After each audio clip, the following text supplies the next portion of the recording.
I'm 36 years old, and just 8 months ago, I was kicked out of my family's jewelry business, which was started by my grand Robert and passed down to my Robert. I had been part of this business for nearly 12 years, working closely with my dad and always expecting to take over one day. I'm the oldest Olivia, and ever since my teenage years, I've had a strong interest in the business. My dad always assured me that I would be the one to inherit it, especially since my younger Olivia, who's now 33, never showed any interest in having a career.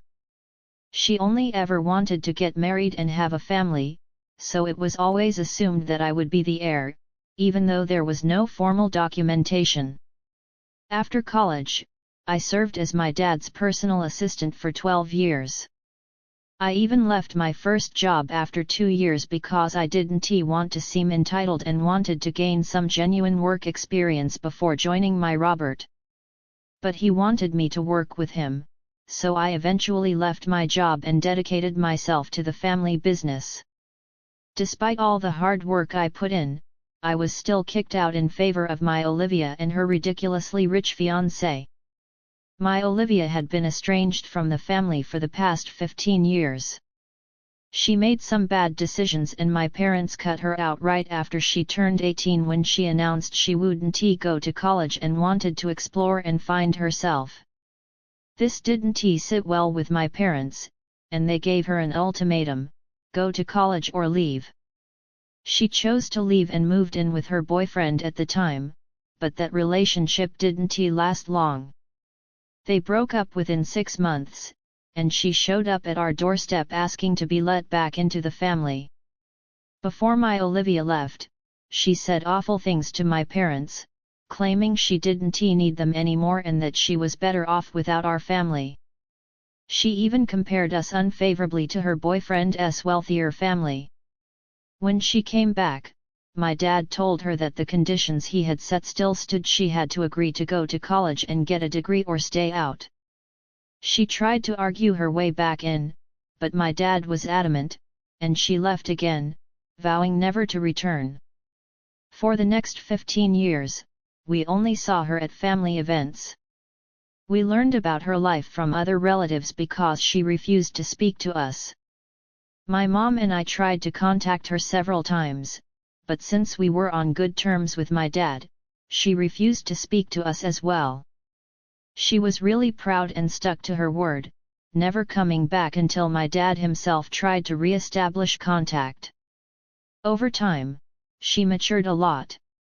She didn't go to college but lived with a friend, got a job, and funded her own life. She switched jobs frequently, but for the past couple of years, she had worked at an advertising agency. Our relatives kept us updated about her. About a year ago, my dad fell dangerously ill with heart problems, and we thought we might lose him. The cardiologist said it didn't look good unless he made serious lifestyle changes. During this time, my dad decided to contact my Olivia to end the bad blood between them because she had grown up considerably. She finally decided to come back and be part of the family again. When she visited us, she came alone. We didn't talk much about her life because we were busy reminiscing about the past, and she didn't make it all about herself, so we didn't learn much about her personal life. We knew about her professional life through our relatives, but not much else. She seemed happy to be back, and we were all focused on the reconciliation between Robert and daughter. It was a very emotional reunion, and I was happy about it, not knowing what was to come. When she visited us a second time, she brought along her fiancé, which was a huge shock to us. She told us she had been dating him for 3 years and that they had recently gotten engaged. Nobody else in the family knew about it, so we hadn't found out either. She knew about our Robert's health issues from our relatives but didn't know how serious it was, which is why she hadn't visited sooner. She thought it wasn't appropriate to announce the engagement at the time, so she kept it private, but now she believed it was time to introduce him to the family, so she brought him along. He seemed like a nice guy, and I could tell he was financially well off since his clothes, watch, and shoes were all expensive. I was happy for my Olivia because she was finally with the kind of guy she wanted, someone financially stable who knew what he wanted in life and had his future sorted out. After talking to both of them, we learned that her fiancé, like her first boyfriend, was also the son of a wealthy man who ran a chain of fast food restaurants. But unlike her first boyfriend, this guy seemed serious about her, and we could tell they were really in love. I was genuinely happy for her and congratulated them both. I never thought my Robert, or even my Olivia and her fiancé, would do what they did next. About 3 weeks after meeting them, my Robert suddenly decided it would be best if they took over our business.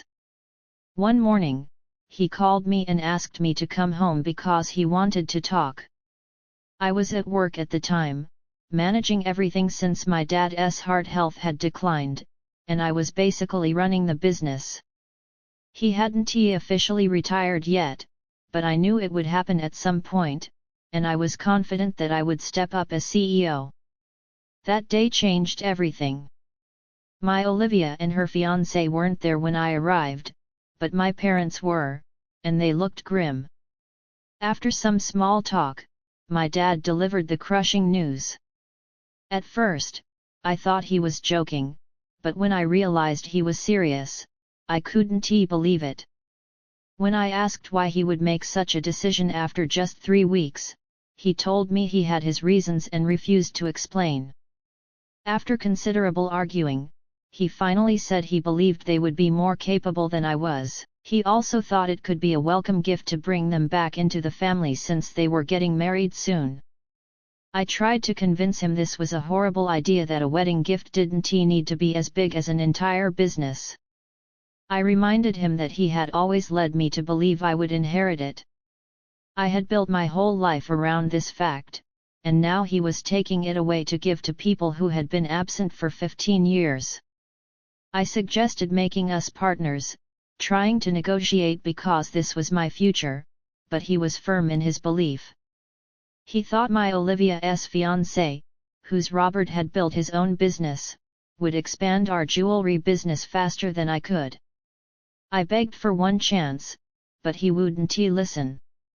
I was heartbroken, not just because I was losing something so big, but because I had devoted 12 years of my life to this and still hadn't earned my Robert's respect. If he respected my work and effort, he wouldn't have kicked me out. That day, I decided to cut all ties with my family. I had nothing left to say to them. I expected my Olivia to fight for me, but she let me down by accepting their so-called wedding gift, which was my life's work. She always knew I wanted to take over the family business once my dad retired. I had talked about it non-stop since I was 13. When she accepted the wedding gift, she was taking my dreams as her own. She made a post on social media to thank our parents and announced her engagement. After that, nobody from the family reached out to me, which was the most hurtful part. They didn't seem to care about me. The day I left my Robert's house, they stopped speaking to me, and I felt used, like 12 years of my life had gone to waste. I was thankful I had enough savings to fall back on. For a couple of months, I did nothing and tried to put my life back together. That was 8 months ago. I started therapy because I was spiraling into depression and needed help. I blocked my Olivia and told my relatives I didn't want to hear anything about them. I requested not to be told anything about my family, no matter how big it seemed, because I didn't want to know. They respected my wishes and kept everything secret, so I had no idea that my dad's health had been steadily deteriorating. My Olivia and her fiancé didn't care at all. I found out about this only a week ago when my dad called to tell me he was in the hospital after suffering a cardiac arrest. He used someone else's phone because I had blocked his number. Honestly, I felt guilty, but then I remembered what he did to me 8 months ago, and the guilt lessened. When he called and said he was suffering, I told him I'd be right there. I left everything and went to the hospital. My mom and dad were there, but my Olivia and her fiancé were nowhere to be found. I was confused since they were running the family business now. I couldn't help but ask about my Olivia and her fiancé.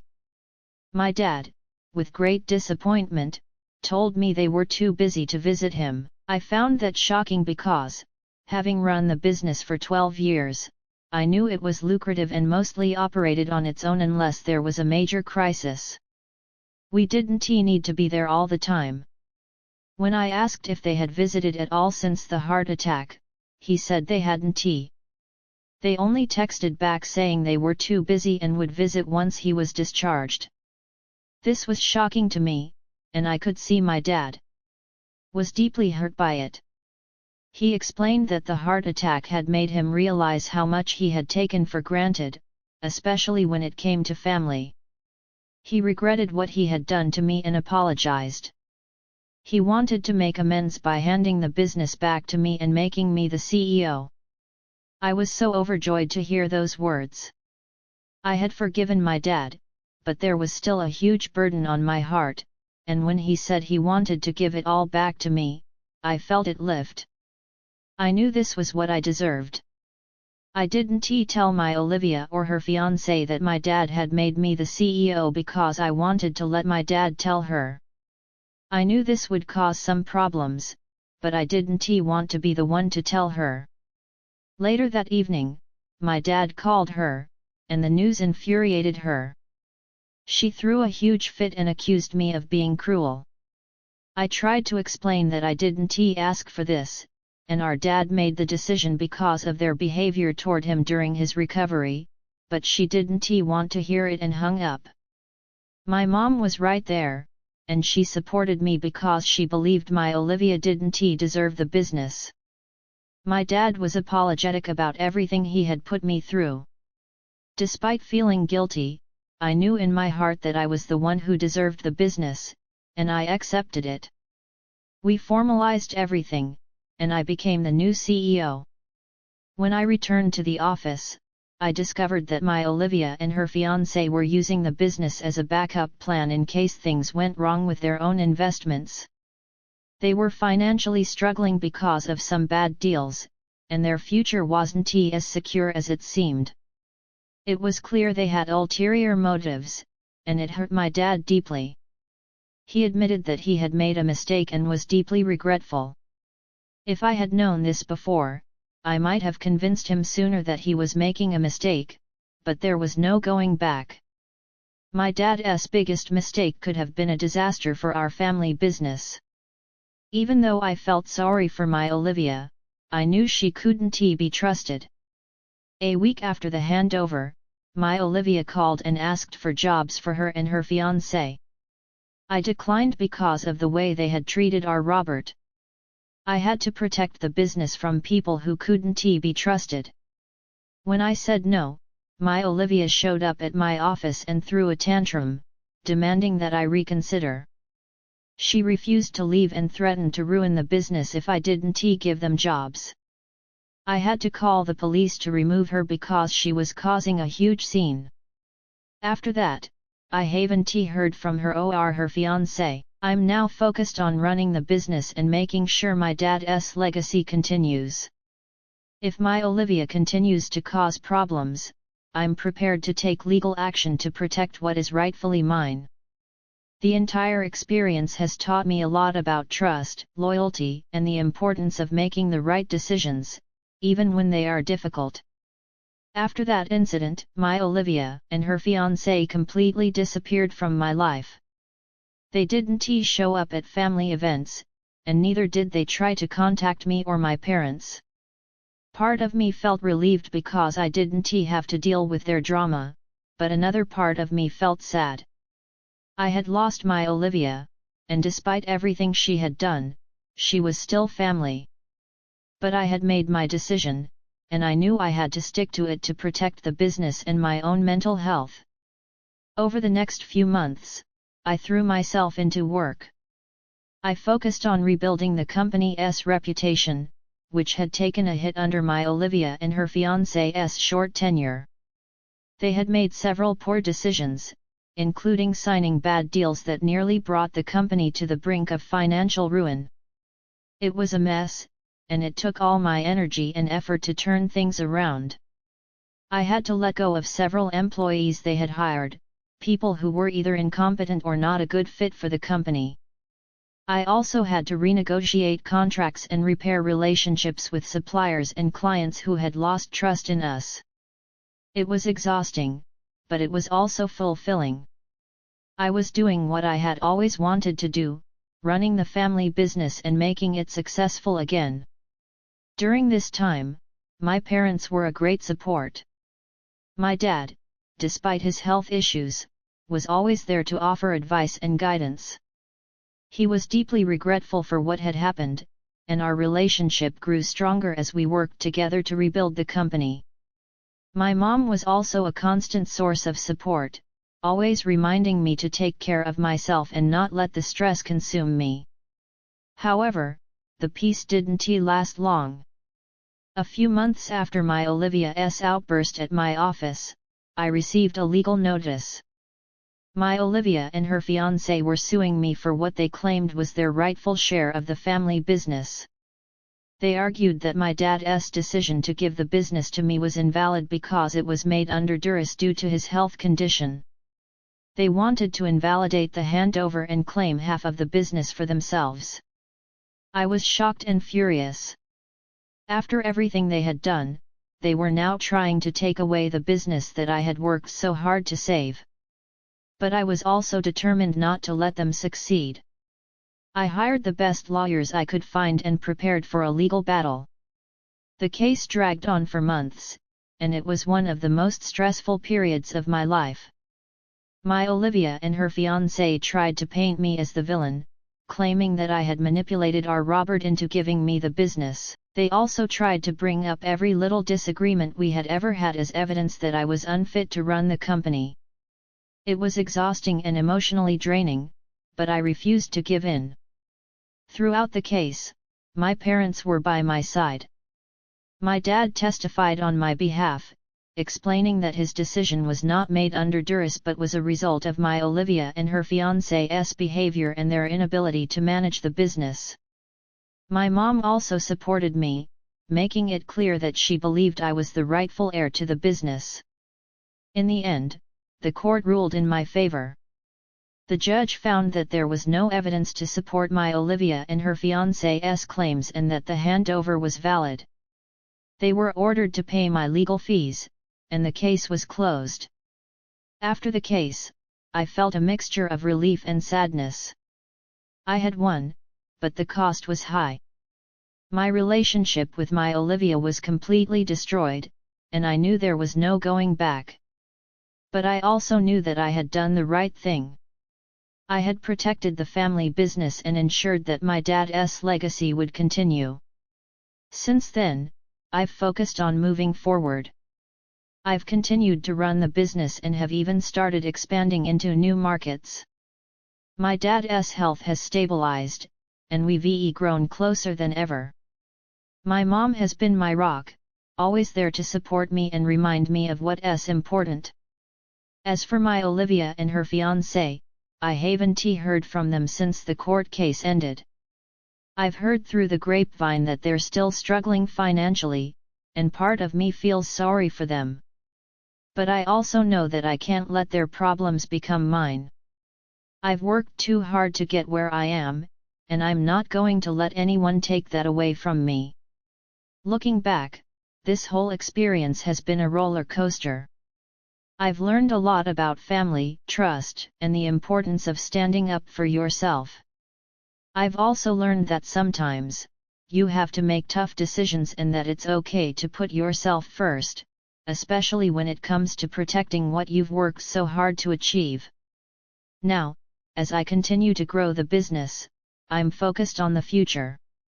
I've started mentoring young women who are interested in entrepreneurship, sharing my experiences and helping them navigate the challenges of running a business. It's been incredibly rewarding, and it's helped me find a sense of purpose beyond just running the company. I've also made peace with my past. I've forgiven my parents for what happened, and I've accepted that my Olivia and I may never have the relationship we once did. But I'm okay with that. I know who I am, and I know what I'm capable of. And that's enough for me.